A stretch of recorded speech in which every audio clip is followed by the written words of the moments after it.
दोस्तों आज हम लोग देखेंगे बहुत ही इम्पोर्टेंट टॉपिक जो हमेशा परीक्षा में पूछे जाते हैं। प्रश्न आता है कि ओम का नियम क्या है, सत्यापन करें। और दोस्तों ये प्रश्न 2 नंबर, 5 नंबर और 7 नंबर में बोर्ड एग्जाम में पूछे जाते हैं। तो देखिए इसको कैसे बनाना है ताकि एक भी मार्क्स न कटे। तो देखिए सबसे पहले लिखेंगे ओम का नियम, और उसके बाद हम लोग जानते हैं कि ओम के नियम के अनुसार अचर ताप पर यानी कि कांस्टेंट टेम्परेचर पर कहता है किसी चालक से प्रवाहित होने वाली विद्युत धारा चालक के सिरों के बीच के विभवांतर का सीधा समानुपाती होता है। देखिए इतना हमको लिखना है। अगर 2 नंबर में पूछेगा तब, अगर सत्यापन करना रहेगा यानी कि 5 नंबर या 7 नंबर में पूछेगा तो देखिए कैसे लिखना है।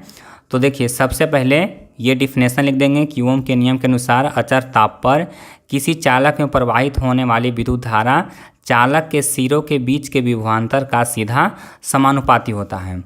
उसके बाद देखिए पैराग्राफ छोड़ करके हम लोग लिखेंगे यदि किसी चालक से प्रवाहित विद्युत धारा I तथा चालक के बीच के विभवांतर भी हो, यानी कि हम लोग सबसे पहले डिफाइन करेंगे कि जो विद्युत धारा है वो I है और चालक के बीच का जो विभवांतर है, सिरों के बीच का विभवांतर है वो क्या है, V है।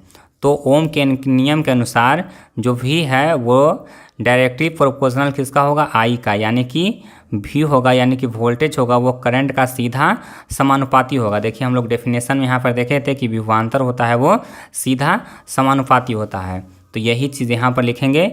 और ये प्रोपोर्शनल का जो साइन है उसको हटाने के लिए हम लोग लिख देंगे V बराबर I इंटू R, जहाँ पे R क्या है, एक नियतांक है और इसी को क्या कहते हैं, प्रतिरोध करते हैं, रेजिस्टेंस कहते हैं। तो इतना हमको लिख देना है। उसके बाद हमको फार्मूला फाइंड करना है।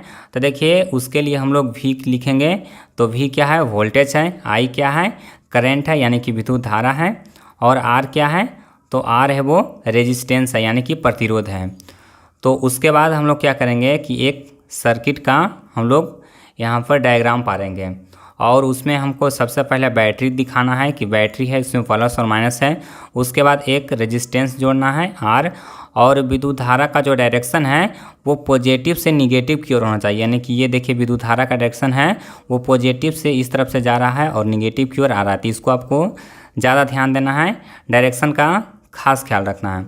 उसके बाद देखिए V बराबर क्या हो जाएगा, तो V बराबर हो जाएगा IR, और उसी के अनुसार पावर का भी फार्मूला जानते हैं हम लोग कि P बराबर क्या होता है, वोल्टेज इंटू करंट, यानी कि P बराबर होता है VI, और I इंटू R यानी कि पावर को भी हम लोग I स्क्वायर इंटू R लिख सकते हैं।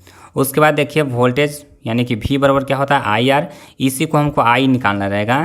तो I बराबर के लिए क्या लिखेंगे, तो V बटा R लिखेंगे। I बराबर क्या लिखेंगे, V बटा R, और R हमको निकालना रहेगा तो R बराबर लिख देंगे क्या चीज़, V बटा I।